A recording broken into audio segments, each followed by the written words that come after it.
Episode 66. I am in pain. I have to let you go if you act out again. Cain cherished the woman before him, but their objectives were completely different. He couldn't risk having her creating an internal conflict at will with the power he gave her. She was smart, but he didn't appreciate her using it to drift the people apart. Cain had noticed her jealousy, but he didn't do anything about it because it was not something important to him. However, after realizing how she could influence a mass of people to take her side and how smoothly she made people sway to her tune, he knew she could be troublesome for him one day if he didn't stop her immediately. Even though he didn't want it to be like this, he needed to let her go if she didn't listen to him going forward. He had a grand plan in his mind, and he needed to get rid of any disturbance. And if she turned out to be one of them, he didn't have any other choice. Arya staggered when she heard what Cain said, especially when she knew how serious he was with every warning that he delivered. What do you mean you want to let me go? A tear escaped her eyes. Her vision was blurry, while her heart ached so badly. I want you to stand down, Arya. Cain said firmly. Enjoy your life. You are no longer a slave now. Buy clothes that you want and also jewelry. Go to places that you want to visit. Live your life. Cain approached her and caressed her head. Don't turn into a monster that you are not. Arya was stunned when Cain touched her gently. The way he caressed her head showed how much he cared for her, but not in the way Arya was thinking or wanted him to. That's the only way for me to repay what you have done for me in the past, since I can't give myself to you, because there is nothing left on me. Cain put down his hand and looked at her exhausted. There are already so many monsters out there. I don't want you to be one of them. The flowers kept coming even after 2 weeks of Iris being unconscious. Grace and Ardent, the former head healer, had done everything within their power. Even after they got her the rarest herbs, she was still unconscious. Her room right now smelled of roses and fresh flowers. Hannah made sure to take care of everything there and give Iris's medicine on time. Sometimes Ami and Grilla would come to see Iris, yet there was nothing significant that had happened. During the 3rd week after the event, the tents in the front yard were taken down because all the people had healed, and those who needed extra care could get it in their respective houses, since their lives were no longer in danger. They had buried the dead already, and the houses that had been destroyed during the attack had been rebuilt as well. Everything went smoothly without any hiccups, because the pack could fund it without any problems with the treasury that they found with the help of Iris. Things would be perfect if she could just wake up now, considering how many people wanted to express their gratitude to her and how they regretted what they had done to her. Some people were still skeptical, especially those who were not there to hear Hannah's outburst. But the numbers of those people was nothing compared to the others who kept praying and sending flowers asking about Iris's well-being. They kept saying their prayers fervently when they were told that Iris was still unconscious, while Hannah refused to step out of the bedroom if it was not necessary. She was afraid to leave her Missy alone. She didn't believe those people, and for a while, she didn't even believe Ami and Grilla to be left with Iris alone. The two of them were there and did nothing to help when the incident happened, regardless of what they believed about Iris. How could they watch someone be stoned to death callously? So was the case with Grace, but Hannah couldn't help but trust her, since she was a healer, and there was Arden too. I forgot. Hannah muttered to herself how clumsy she was for forgetting to get a jar of honey. Ami was here a few hours ago, and she should have gone to fetch it from the kitchen, but she forgot because both of them chatted lightly, and once again, Ami apologized to her and the unconscious Iris. I've been so forgetful recently. Hannah clicked her tongue and went out of the bedroom. She was half running when she turned at the corner and almost ran into Will, who just exited the Alpha's study room. Are you okay? Will was surprised to see Hannah's face up close. This was their first encounter after that unfortunate event befell on Iris. "Oh, yes, I'm fine." Hannah immediately steadied herself. She looked a little bit embarrassed. "I'm sorry, I shouldn't be running around like that." No harm has been done, don't worry. Will looked at her slightly pale face. She must have not slept well during these few weeks since her Missy was still unconscious. Where are you going? You seem to be in a hurry. "I'm going to the kitchen to get a jar of honey. I'm running out of it. It has to be mixed with the other medicines." Hannah was about to bid him goodbye and continue to go to the kitchen, but then she realized Will was following her. She turned her head and looked at him. I will help you to carry the honey. That was what he said, and Hannah muttered a small thank you while they walked toward the kitchen together, and Will ended up taking 4 jars of honey with him, so Hannah wouldn't need to run back and forth for it. At this point, Hannah was allowed to take anything from the kitchen per the Alpha's permission. She even got meals with larger chunks of meat than she usually got, which she was grateful for. On their way back, both of them didn't talk much, though they were slowing down their steps and seemingly wanted to start a conversation, yet they didn't know what to say. In the end, even until they reached Iris's bedroom, not a single word left their lips. Will then silently put all 4 jars on the table. He glanced at Iris for a brief moment and felt bad for her, remembering how their people had mistreated her. It still surprises me that she had done all of those things at such a young age.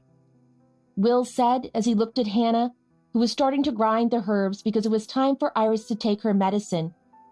Why didn't you speak up sooner? Hannah wanted to tell Grace that the medicine didn't work because Iris had not yet woken up, but then she didn't know any better. She actually didn't want me to say anything about it, Hannah replied as she looked at Iris warmly. But why? Because according to her, it will not help with the situation and it will not change anything. Hannah muttered and recalled what Iris said. One of the reasons is because she was afraid that no one would want to eat the food if they knew it came from her. In that case, all her efforts will be in vain. What Iris was afraid of was not baseless, because Will also thought the same. With the hatred that they had for Alpha Gerald and his son, receiving food and help from Iris could be misinterpreted, and even though they accepted it, they wouldn't eat it with an easy mind. It would only add to their complicated thoughts. They wouldn't feel the pure joy and gratitude as they felt whenever Hannah and her friends came sneaking in some food and medicine. Why didn't you say anything after? You could have saved her if the Alpha knew about it. Will you believe it? Hannah asked point blank. Before what happened, I have told everyone about Miss Iris, that she is not like her father, but not a single soul believed me. Even if they had the slightest faith in Iris or Hannah's words, they wouldn't have done the thing that they did to her. Even now, there are still people who question my story and intentions, right? Hannah smiled at Will sadly. Meanwhile, Will understood why Iris didn't want to be exposed and what her concern was. I am not an angel like you said. That entire angel image actually belongs to her. Hannah shifted her attention toward Iris, smiling warmly. She is an angel. Her heart was so pure, but she suffered so much.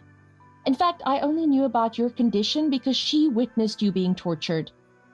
There was silence between them after that statement, until Will cleared his throat awkwardly and then looked at Hannah. Yes, I am very grateful for what she has done. She is kind and different from her father. Hearing that admission, Hannah turned toward him and looked at the man with gratitude. But it doesn't mean that you don't deserve to receive our gratitude. You played a huge role, and for me, you are like an angel. My view of you didn't change at all. And he hastily added before it became more awkward. So was the case with everyone else. A month passed and things went uneventfully. The fortress had been strengthened, houses had been rebuilt, and people started to trade again, while Iris was still unconscious. There were a few problems here and there, but everything was still under control, especially since they had the funds. An urgent problem that Kane had to face right now was the orphans. Those children whose parents died during the attack and had their house destroyed. He didn't have any idea what he needed to do with them.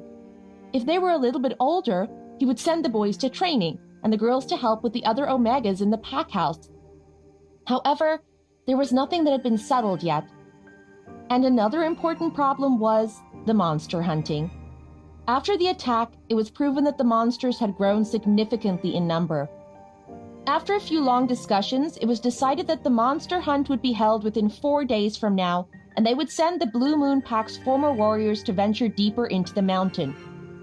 In order to make sure that they did their job, none of them would be allowed to return without killing 10 monsters each, which, of course, ensued an uproar for them. But it was easily suppressed when Stone reminded them that they had done the same thing for the past 10 years and mocked them about how incompetent they were for whining over such a thing. Redmond was the leader of the warriors, and he looked agitated beyond words when, as a slave, he couldn't change their impending fate to face the monsters. I know you are frustrated, but you will get used to being a slave at one point. Stone mocked him openly, and this almost caused a ruckus if it was not for Kane stopping them in time. But the day before that would be so tense, since they wouldn't be given the Rotting Bane tea, which meant they would be able to shift into their beasts and entertain the funny idea of attacking them instead. Thankfully, nothing like that happened after Kane gave a serious warning to Redmond that he wouldn't hesitate to toss them all out of the fortress after cutting off their limbs. And just like any other day, he went to visit Iris. He didn't do anything and just stood by the bedside and stared at her for 10 minutes and then left again without saying anything. But this 10 minutes tonight happened to be the time when Iris finally opened her eyes, after being unconscious for a month long. Kane's jaw ticked when he saw Iris groggily open her eyes. She took her surroundings in and met his eyes. How are you feeling? I'm in pain.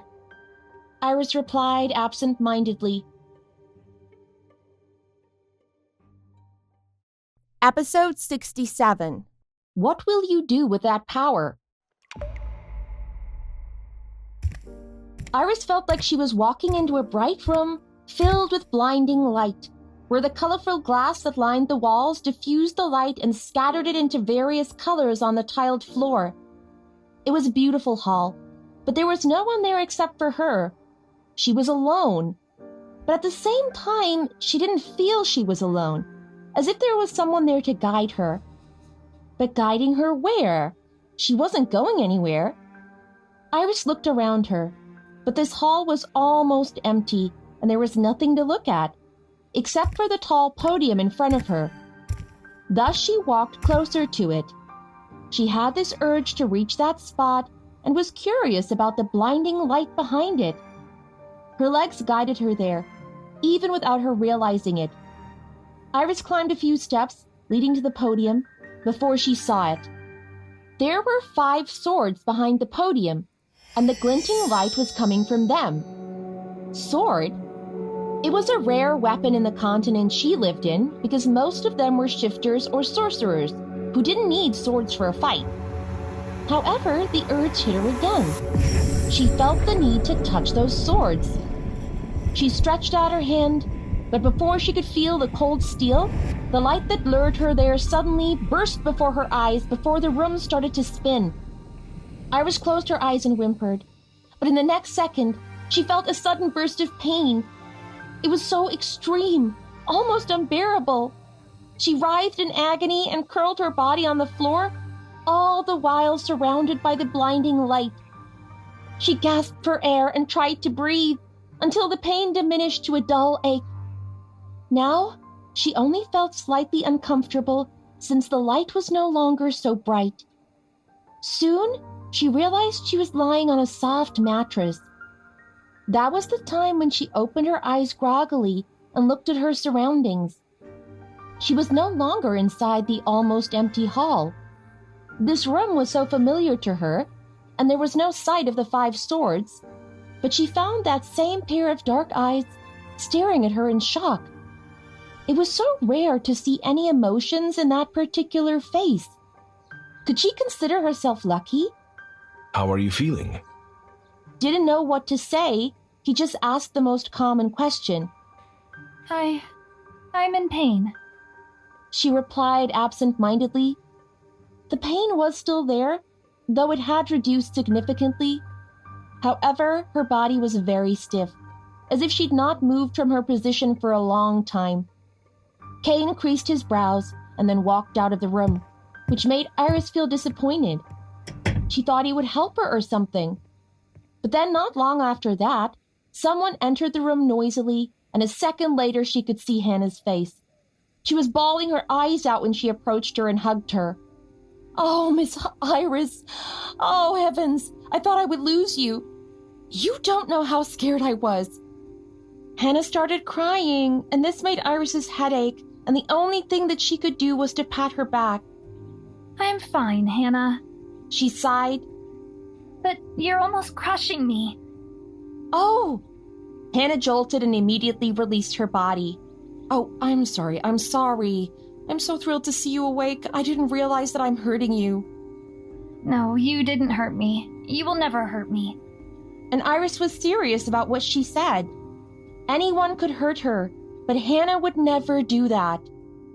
How long have I been out for? Hannah helped Iris to sit down and gave her a glass of water, which she drank greedily.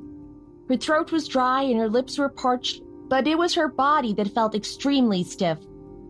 "A month," Hannah said uneasily. "It was like I was going to lose you with each day you didn't open your eyes. I thought the healers were quacks for not being able to heal you."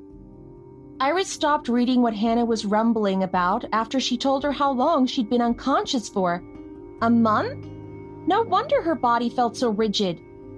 But then another thing that attracted Iris's attention was the fact that this room was almost unrecognizable with the amount of flowers that filled every corner of it.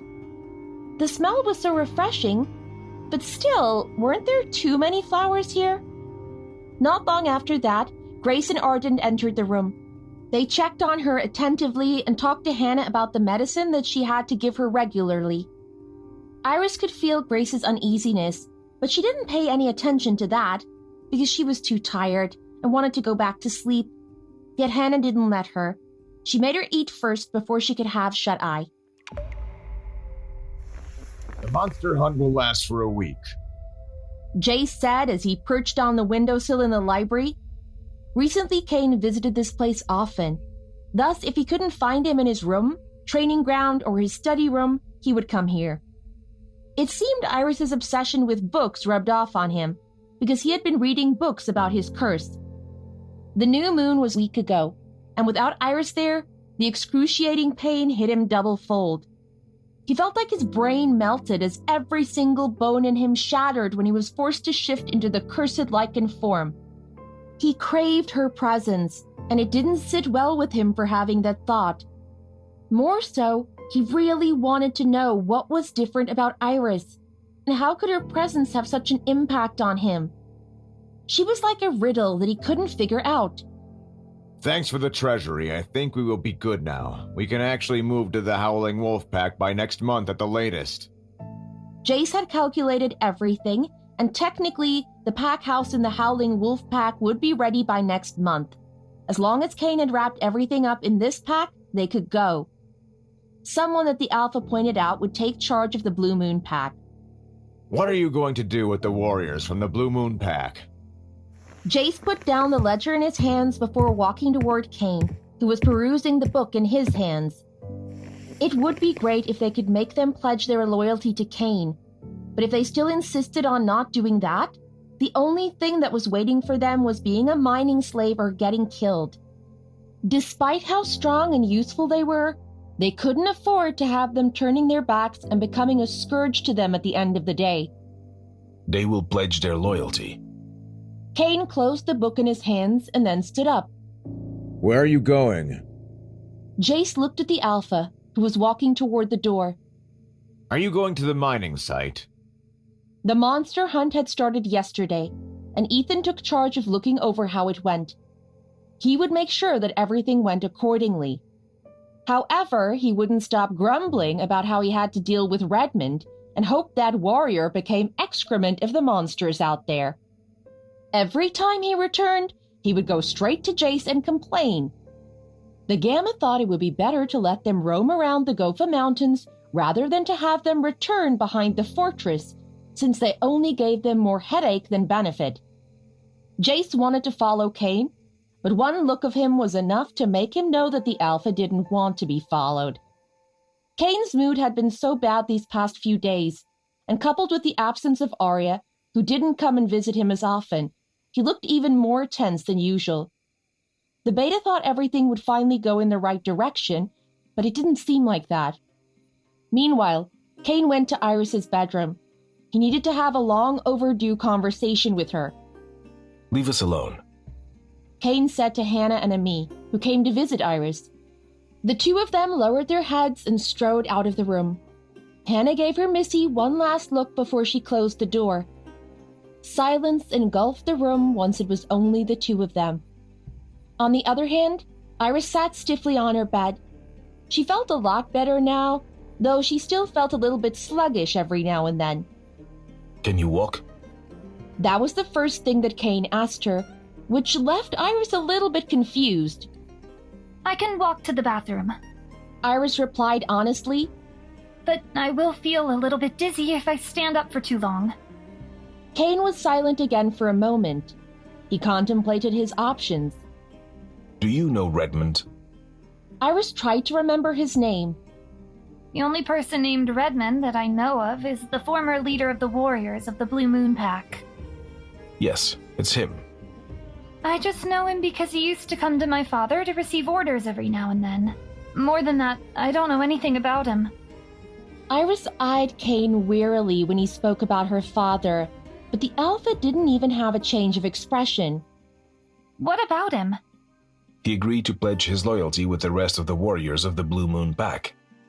Kane said, just as usual, he didn't beat around the bush about his intentions. Iris was surprised to hear that. That's great, right? But then she didn't understand why he was discussing this with her. It's not me that he wants to pledge his loyalty to. Iris blinked her eyes. She was not sure where this conversation was going. If it is not you, then who does he want to pledge his loyalty to? Her eyes widened a moment later. Is it my brother? But Mason is a slave now. The last thing that she heard about her brother was he was fed just enough to keep him alive, while receiving a good beating every now and then. She felt bad for him, but not bad enough until she would spend her time feeling bad about his misfortune. No, Kane shook his head. it's you that he wants. Me? That sounded even more absurd in her mind. I don't know anything about it. I swore to you I never met with him when I worked in the mines. Iris immediately became defensive. She didn't want Kane to have any other idea about her. In the midst of her pain because of what those people had done to her, she heard how Hannah defended her by telling them what she had done for them. But halfway through it, she lost her consciousness and didn't know what kind of reaction they showed after the revelation. Iris sighed in relief when Hannah said that they were remorseful and had been sending these flowers since she lost her consciousness, and also had been asking about her well-being. She was relieved, because things could have gone worse until they hated Hannah instead. Thankfully, it was not the case. I wasn't even close to him. Iris added when Kane said nothing. There's no way I gave him such an idea. I know. Finally, Kane broke the silence. Then what will you do? With what? Kane frowned at the question, because he thought Iris was quick to understand the situation. But probably being hit by stones made her a little bit confused. Thus, he needed to give her a little bit of an explanation. What would you do if he pledged his loyalty to you? Kane asked her point blank. I must say the warriors from Blue Moon Pack are not people that you can think of so lightly. With such power in your hand, what will you do? Iris realized the gravity of the situation, and that her words would determine her fate. After all, control over the Blue Moon Pack warriors was mighty, and having such power in your hands could be a double-edged knife. Episode 68. A feeble trust. What would you do if he pledged his loyalty to you? With such power in your hands, what will you do? Cain asked her, point blank. What can I do with such power? Iris asked him back. If you think I want to take back this pack, I can assure you that's not in my mind. I don't even know what to do with my life, let alone with a whole pack. Cain didn't give any response to her statement, and Iris found it hard to have a conversation with him whenever he had a conversation with himself in his mind. May I know what you will do with 2 packs in your hands? Iris asked gingerly. Something about him intrigued her. She wanted to know more about him. Cain didn't make all the people in the Blue Moon Pack slaves like her father did. To be honest, from what Hannah told her, people in the Blue Moon Pack actually liked him more as their alpha, even though he only stepped up to the position just a bit over 4 months back. One could only imagine what kind of misery that they had to go through in Alpha Gerald's reign, despite them being the members of the Blue Moon Pack itself. Cain only punished those who were at fault, the privileged families who abused their power, and the wicked people, including those warriors who refused to bow down to him. Iris waited for Cain to answer her, but he didn't say a word. In the end, she changed her question. What do you want me to do with the former warriors of the Blue Moon Pack? Do you want me to accept their loyalty? Iris looked at him warmly. At the end of the day, they belong to you, even if they pledge their loyalty to me now. Cain held her eyes.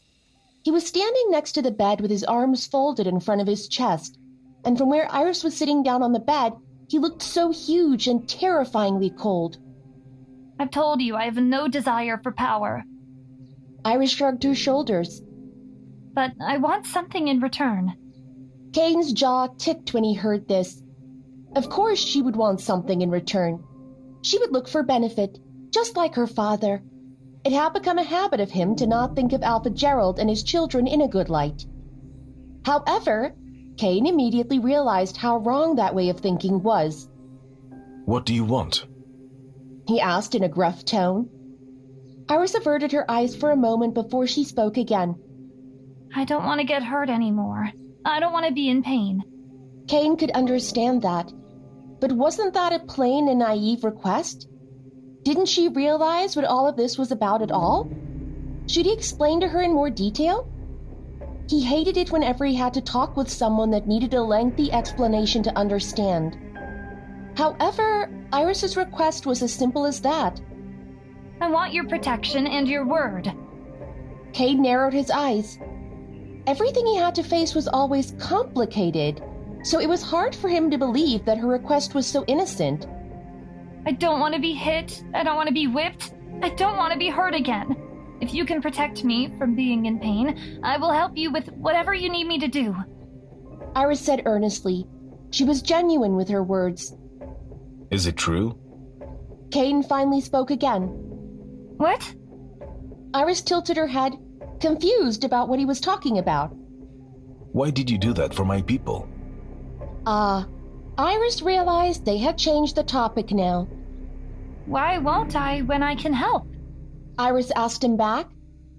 I would help if I could. By getting whipped as punishment?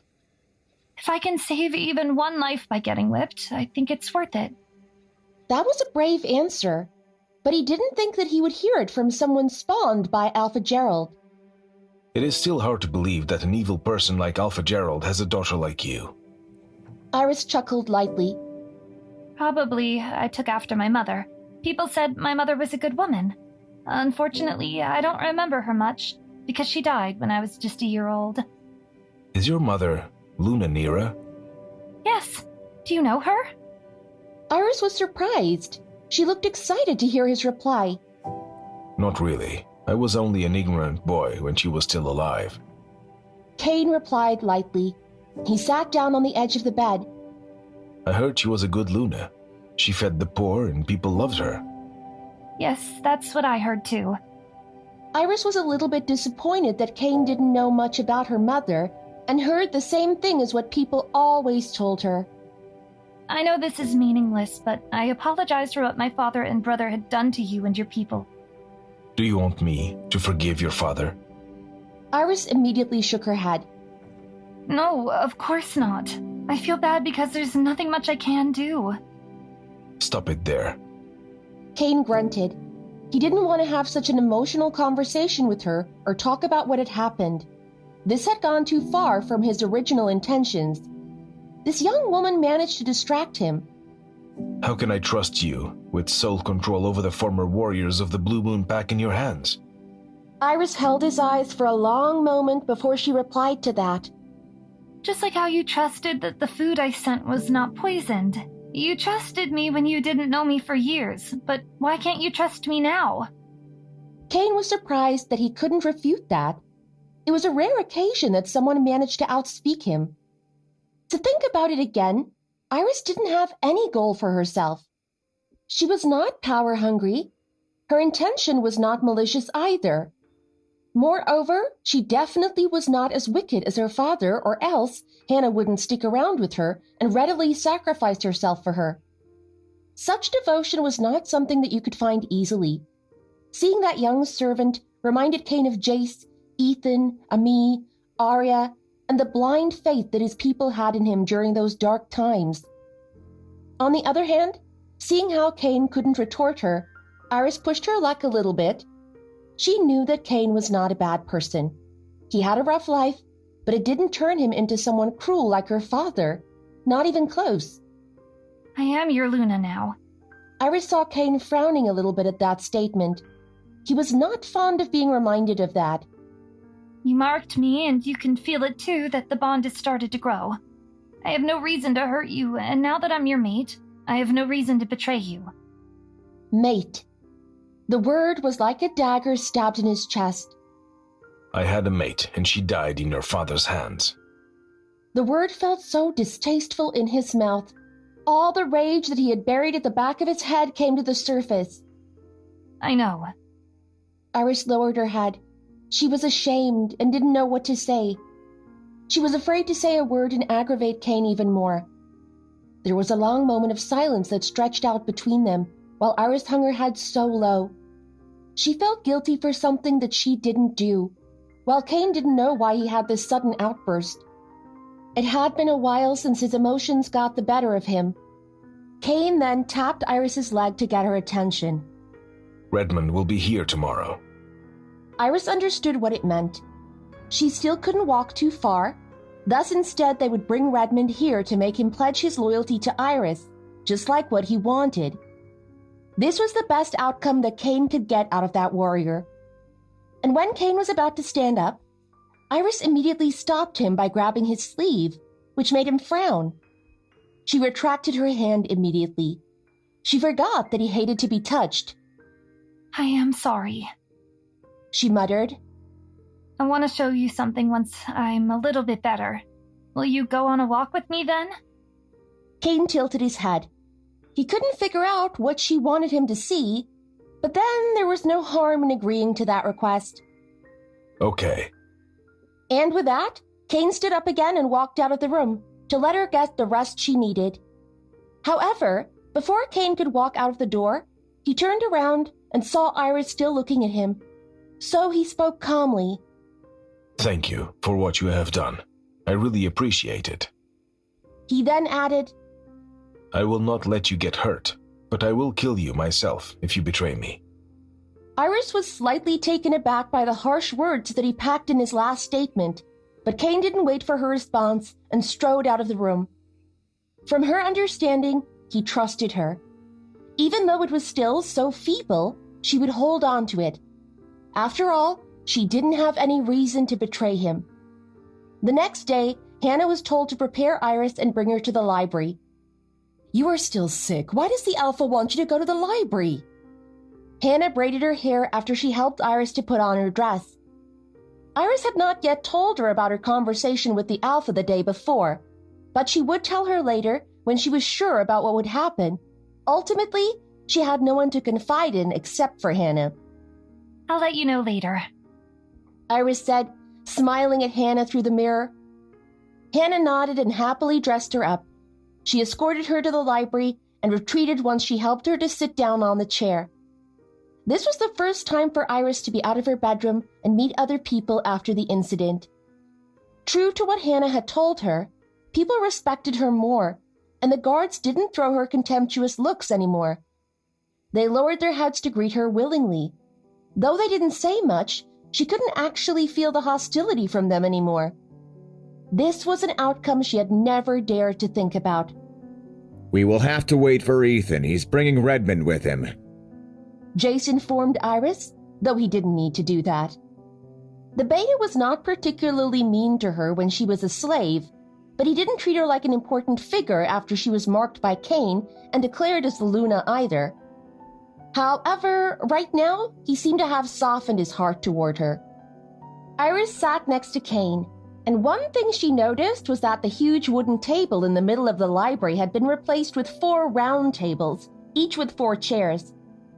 Iris was not sure what the reason for the change of the furniture was, but if it was about what she thought, it would be amusing. How could he catch on to what happened with only a small gesture of hers that night when she showed him the books on the lycans? Iris glanced at Cain, but he said nothing to her once she entered the library and stayed just as quiet as his usual self. And not long after that, Ethan came into the room with a man and 4 guards in his tow. Because this was during a monster hunt, Redmond was not given rotting bane, which meant he could shift into his beast and could be a danger for them here. I brought Redmond with me, the leader of the former warriors of the Blue Moon Pack. Ethan said in his usual cheerful voice. The Gamma found Iris and he smiled warmly. His eyes were full of mirth.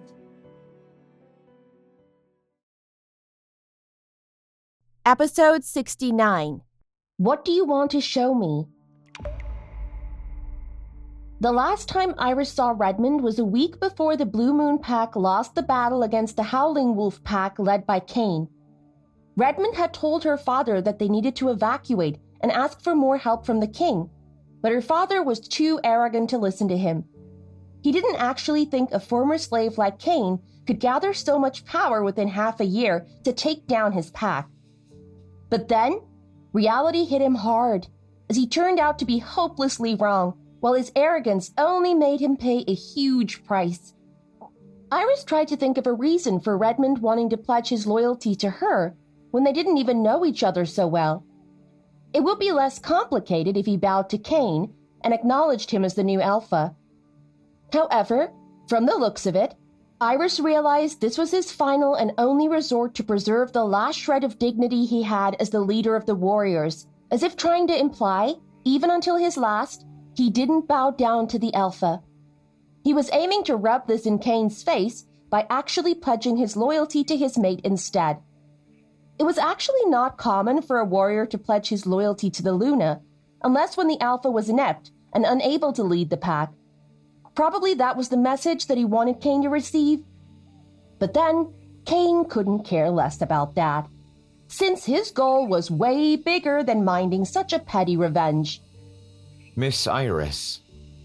Redmond called her name gently, as if they had known each other for a long time. He knelt on one knee and lowered his head, offering her the utmost respectful gesture. I am glad you are well after the huge ordeal that you have to suffer. You don't deserve to go through that, especially after what you've done for them. He must have heard about what those people had done to her, along with the things she did for them in the past. Though his voice sounded humble and pleasant, there was also mockery, which he directed at the Alpha for not being able to tame his people. Ethan gritted his teeth, while the 4 guards were having a hard time trying not to scowl at his statement. They had been feeling bad enough without his reminder. Meanwhile, Cain and Jace said nothing. It seemed both of them shared the same personalities at one point. A misunderstanding can be scary. Iris played down what happened to her. You may rise, she said softly. Indeed. Redmond stood up. He made sure that he didn't pay any mind to the Alpha at all. Yet he still ended up being the one to be upset because Cain didn't care about his childish behavior at all. Let's wrap this up quickly, Jace said in a dismissive tone as he nodded to the other 4 guards that came with Ethan. One of them walked out of the room and returned a few minutes later with a bowl made of stone and engraved with intricate words along the rim. This was a vessel bond, where two people would offer blood to bind them in a pact. This was commonly used by those who would pledge their loyalty. The vessel bond held magical power, and if the person pledging their loyalty committed any act of treason, it would bring them pain. The vessel bond was like a small basin with a croak in the middle of it.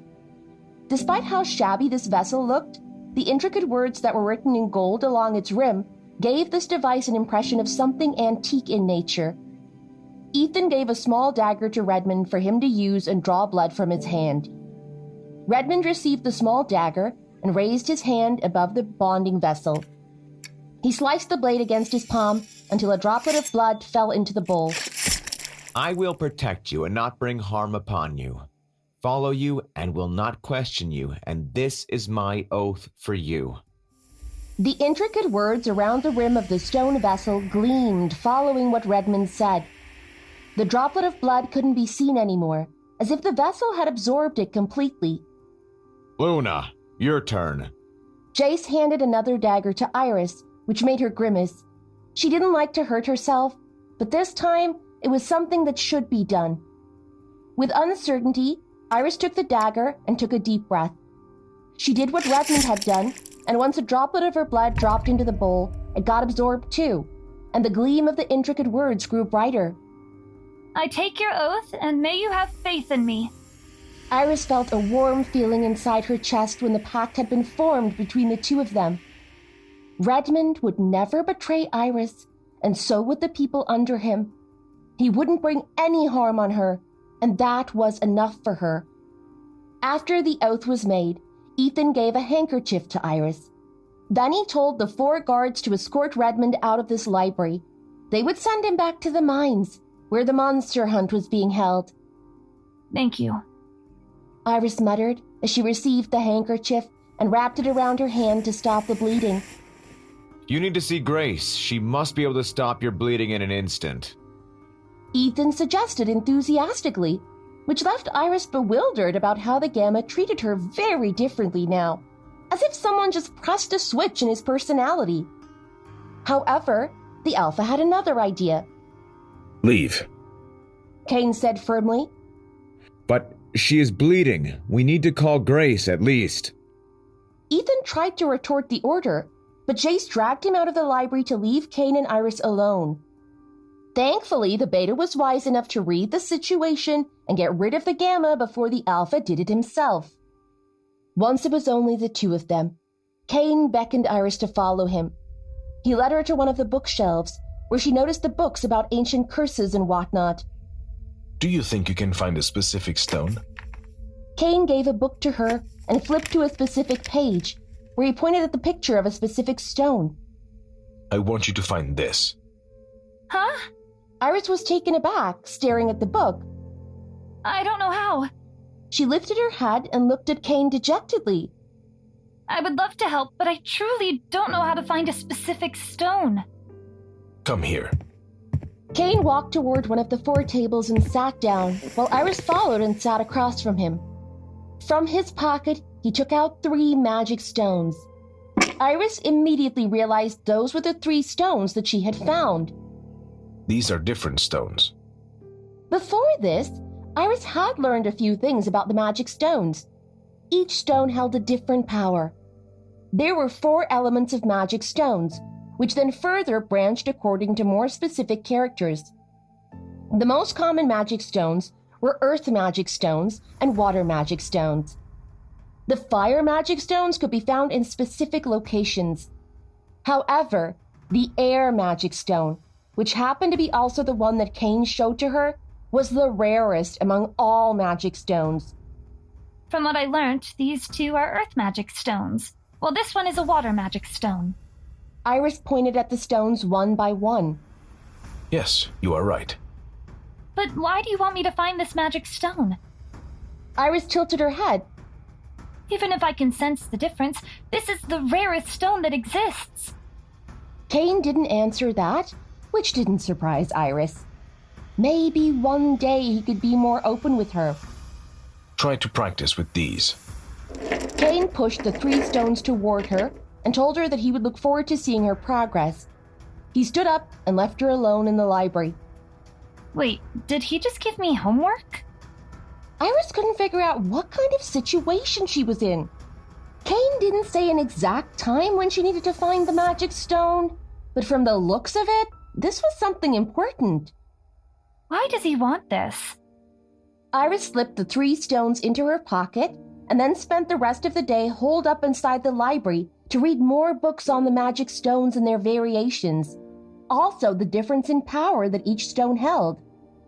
However, no matter how powerful a magic stone was, it was useless for the shifters, as their power was so different from those healers or sorcerers.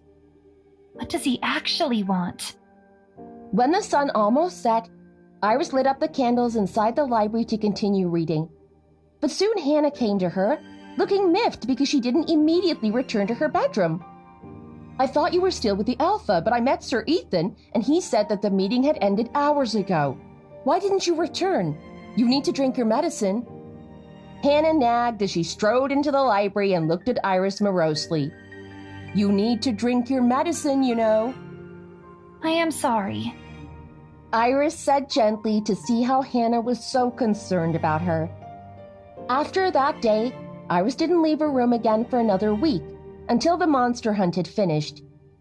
That was the most peaceful week she had in her life, and from what Iris heard from Hannah, Arya was still trying to visit the Alpha, but Kane was always very busy, especially since they were preparing to move back to the pack house of the Howling Moon Pack.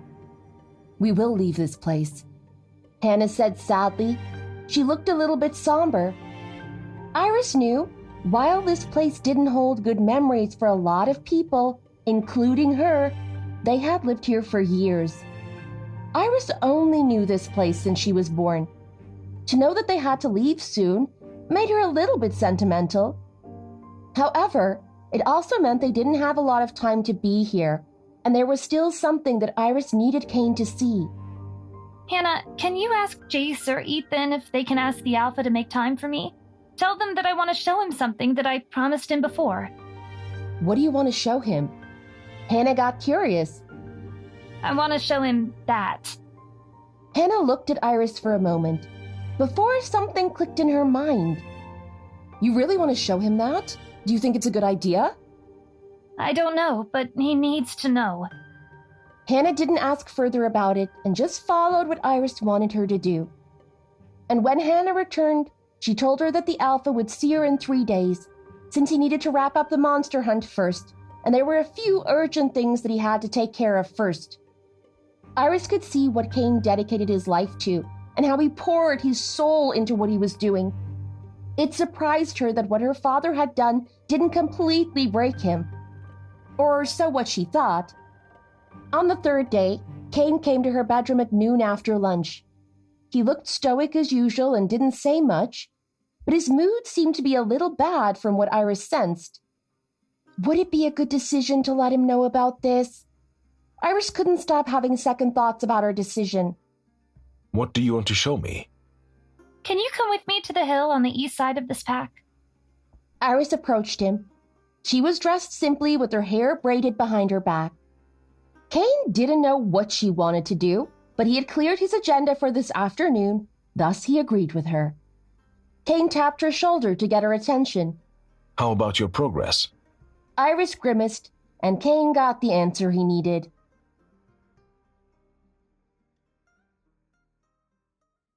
Episode 70.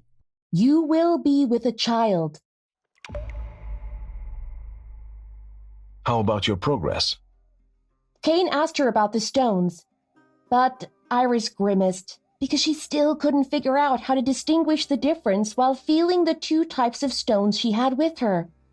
Yes, there was a subtle yet peculiar sense unique to each type, but she still couldn't fully grasp the difference between the 2.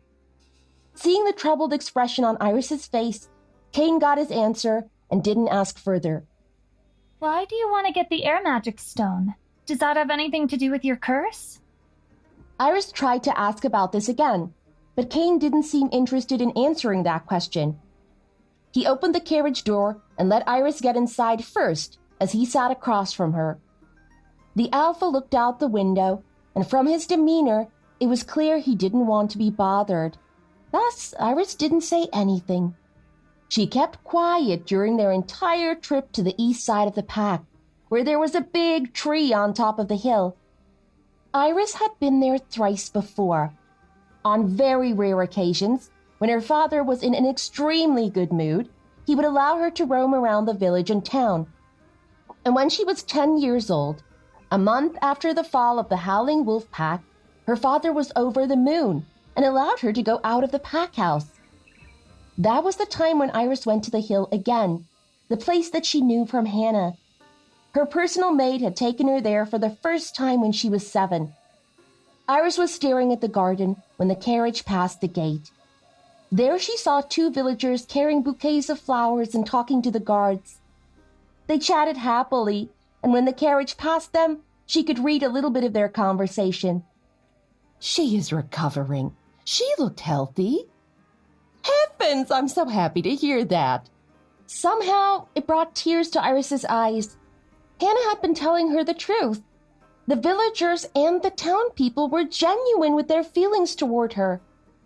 Iris felt like her heart was a little bit lighter, as if a huge burden had been lifted from her shoulders. Probably she was too sentimental about this, but the warmth in her heart was so real. On the other hand, Caden saw her wipe tears from her eyes, but he said nothing. Unbeknownst to them, there was someone watching the carriage move away.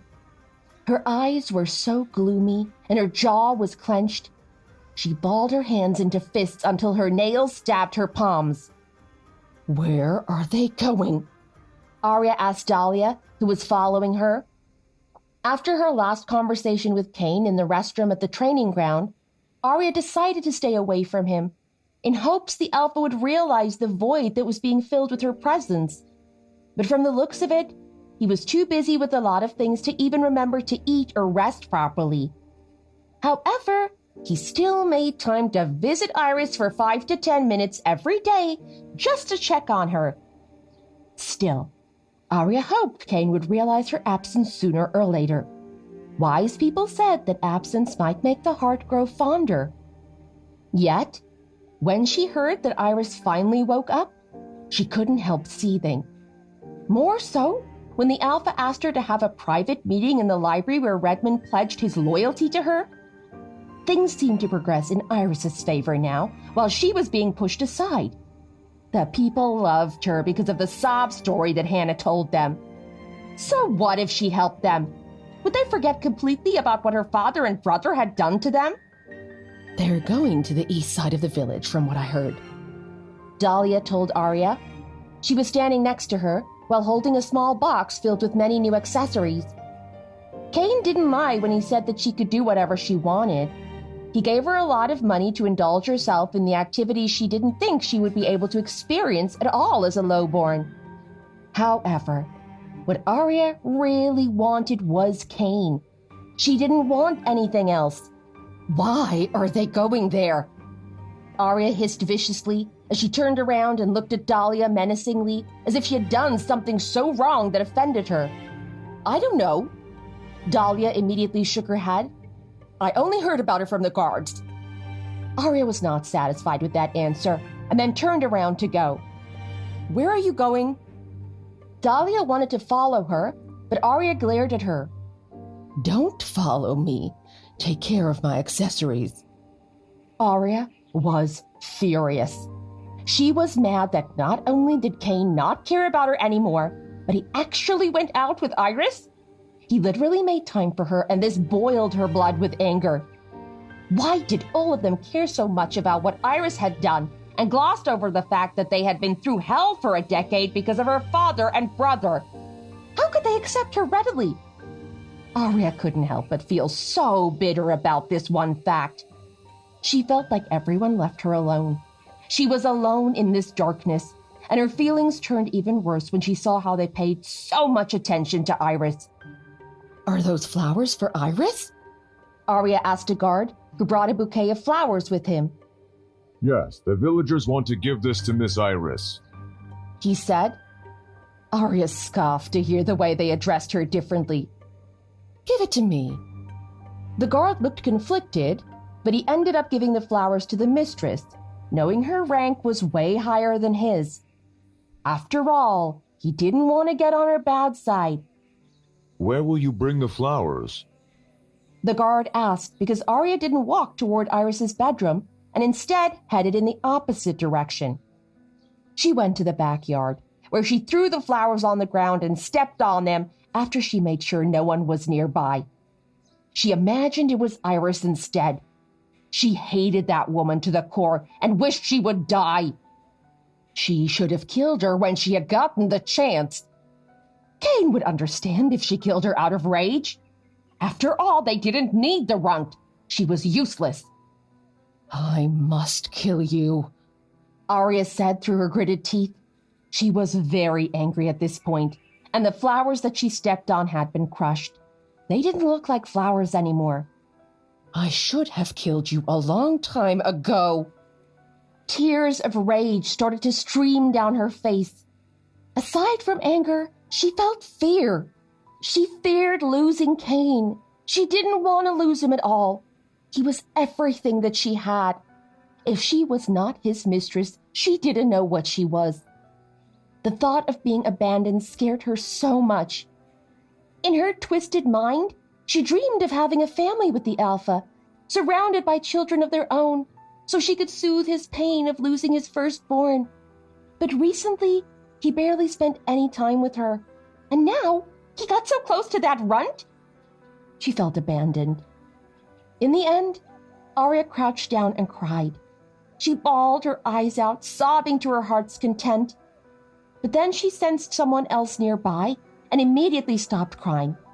She wiped her eyes furiously. "Who was there?" She quickly stood up and looked around her. Her eyes were bloodshot from crying too much. She didn't like it that someone else saw her in a vulnerable state like she was now. She felt so pathetic. And from behind the tree, Arya could see Dahlia walk toward her sheepishly. "It is me, mistress," she said in a small voice. Arya glared at her. "How long have you been there?" She was furious. She really wanted to slap her. "I followed you here, mistress," she said carefully, and then raised her head to see how mad Arya was. She was about to raise her hand, but she hastily spoke. "I heard what you said. I know how your heart grew uneasy because of that runt. I have an idea. I really want to help you." Arya looked at her doubtfully, but then she lowered her hand. "Speak." There was no harm in listening to her. "Mistress, to win the Alpha over, you need to be with a child." Arya blinked her eyes. She thought about that, but Cain had never talked about having children with her. Thus she always drank her dragon heart earnestly. Seeing that Arya was silent, Dahlia immediately scooted over. She talked in a low but excited tone. "Mistress, an heir is very important for the Alpha. You know that, right? Mason can't be an Alpha because they cut his manhood, rendering him unable to impregnate any woman. But if you are with child, the Alpha can't ignore you." She then pulled out something from her pocket. "Drink this and stop taking that dragon heart tea. You will be with child in no time.